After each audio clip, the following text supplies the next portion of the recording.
extra 700 members. No pressure. We'll have to start getting more family members to join up. Friends, we have come a very long way indeed since the 18th of September last year. From a referendum which was an act of national self-confidence and an act of national self-determination.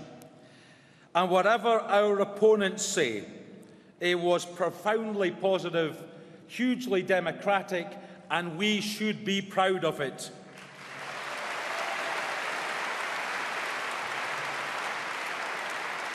And how could it not be when tens of thousands of activists like us were knocking on the doors of over 1 million identified independent supporters in the culmination of the biggest political campaign Scotland has ever seen. But as we've said, the result, although disappointing, was clear and we do not deny it. Nor, though, can anyone deny the incredible enthusiasm and energy which that campaign brought to Scotland, re-energising politics in every single corner of our land.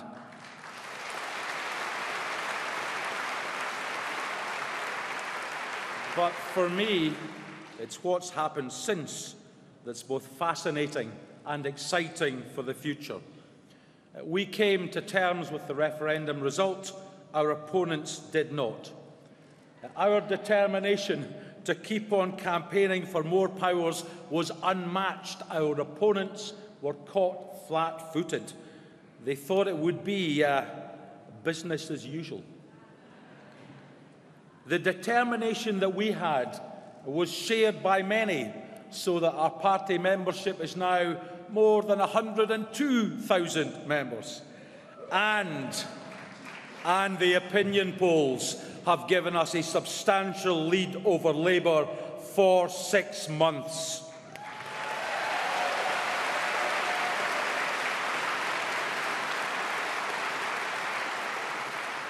Our focus is now on winning the general election in Scotland. That is the next part of our nation's democratic journey. So, let me be clear. This election cannot and will not be a rerun of the referendum. It is Scotland's chance to hold Westminster to account, to ensure they keep their promise, fulfil the pledge, honour the vows they gave to the Scottish people, and that was to deliver maximum devolution. That's the bar.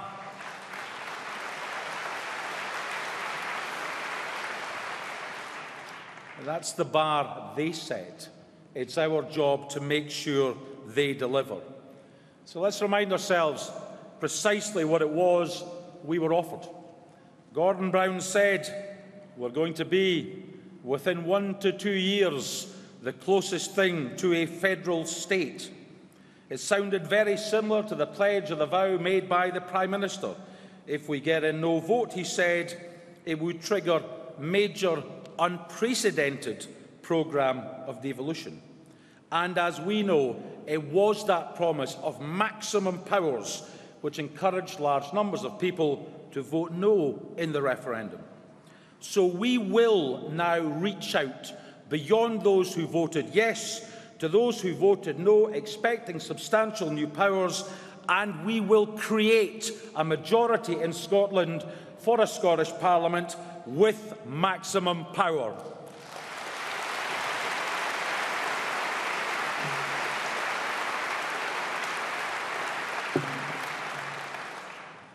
Our opponents know we'll do that, which is why we now have a new vow. The vow 2, the return of the vow max. Labour politicians trying to pull the same stunt before an election they pulled before the referendum. But we will not be fooled this time, and the Scottish people will not be conned. Friends, the only way to make sure Westminster delivers on anything will be to return the largest number of SNP MPs ever to Westminster.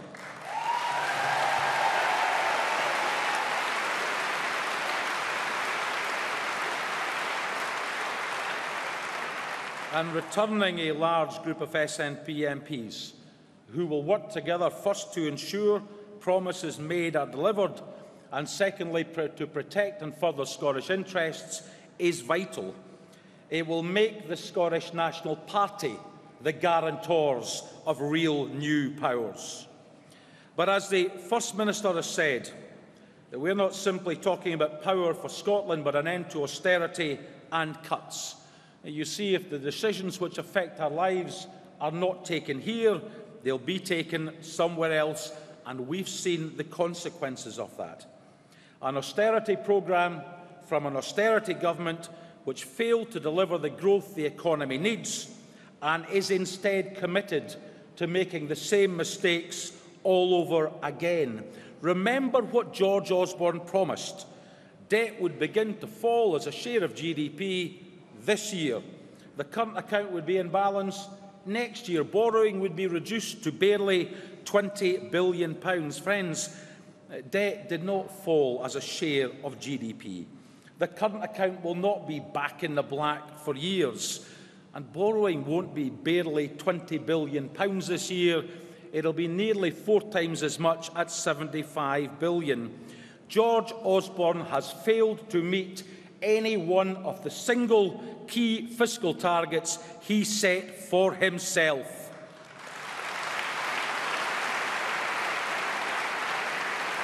Friends, Tory policy strangled recovery in the early part of this Parliament.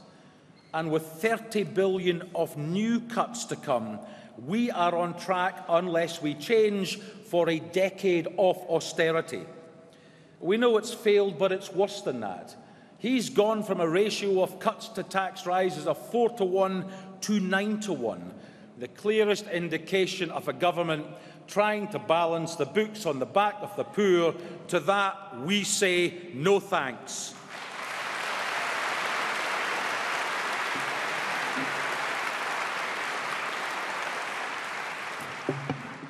So, there is a real alternative.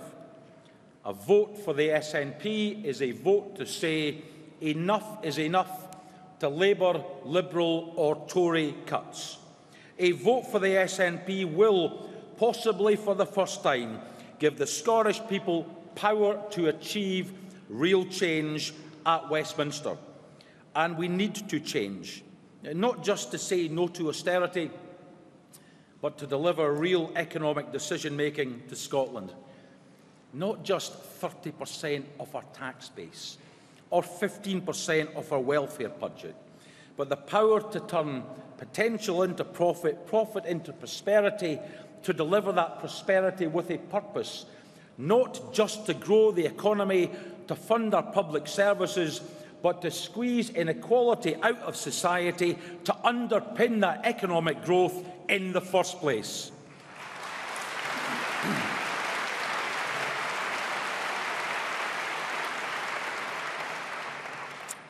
So, the big picture is a 0.5%, modest, real terms increase in public spending, bringing down the deficit while ending the austerity cuts. But there's more. I hope we have a huge group of SNP MPs to vote for a national minimum wage rising to £8.70 by the end of 2020.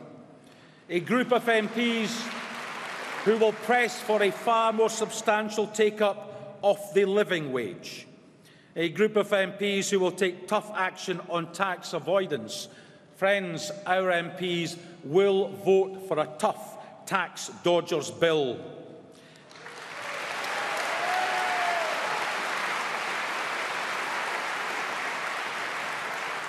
We will also provide certainty for our senior citizens. We will vote to keep the triple lock on pension increases.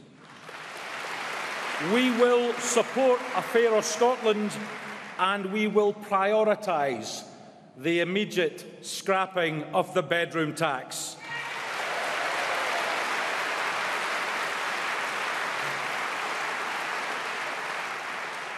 We will seek a halt to the rollout of universal credit and personal independence payments, stopping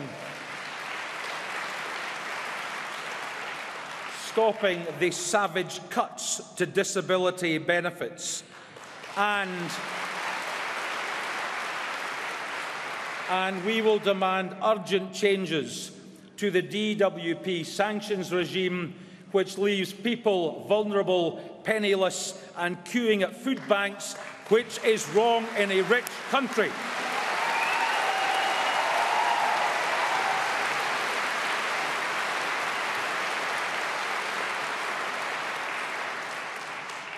We will vote to end the unfair use of zero-hours contracts.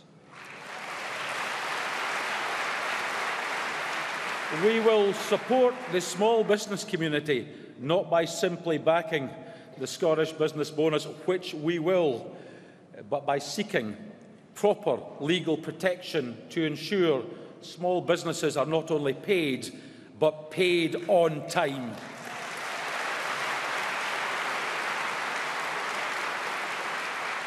And we'll keep our eye on the ball in the North Sea. SNP MPs will vote against the damaging tax changes we saw early in this Parliament. We will protect our place in the world and oppose an in-out referendum on Europe. And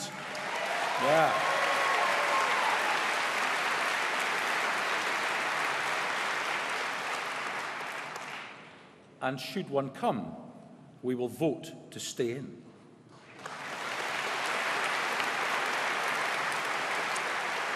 But as Nicola has said, we will also insist on a double lock so that Scotland can never be dragged out of the EU against the wishes of our people.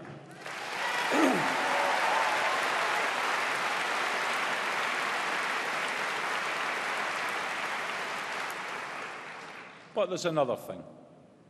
Labour talk about redistribution, and they point to the 50p rate of tax. We've seen it come down, the tax cut for millionaires. You, all of you, should be proud. This party moved the vote against the tax cut for millionaires. Every one of our MPs has already voted against a tax cut for millionaires when it counted. For all the talk, the Labour Party did not. So let there be absolutely no doubt. We would not have cut the 50p tax rate for the very highest earners during a recession. We still think it's right that those with the very broadest shoulders should burden a little more of the burden. So in the next Parliament, SNP MPs will support the reintroduction of a 50p rate of tax.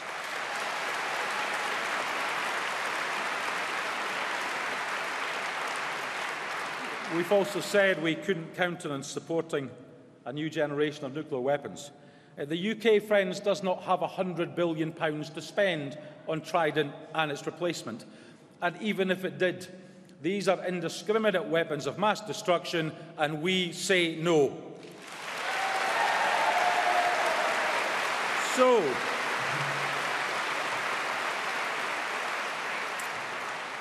what have our opponents, particularly Labour, done about these issues? They voted with the Tories for more austerity, 30 billion of cuts on the 13th of January this year. The following week, they trooped through the lobbies to support £100 billion on Trident and its replacement. Friends, they've even managed to abstain on a moratorium on fracking. But this election isn't about the British Labour Party, it's about Scotland and her people. So to get more power for Scotland, to end austerity cuts, to say no to Trident and its replacement, we simply must win in May.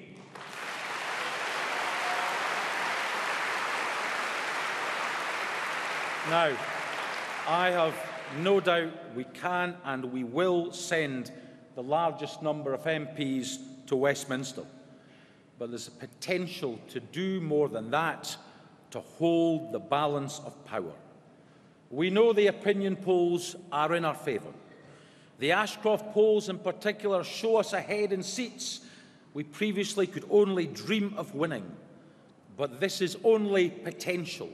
So our job now is to work like never before, because not a vote has been cast, not a ballot counted, not a seat declared.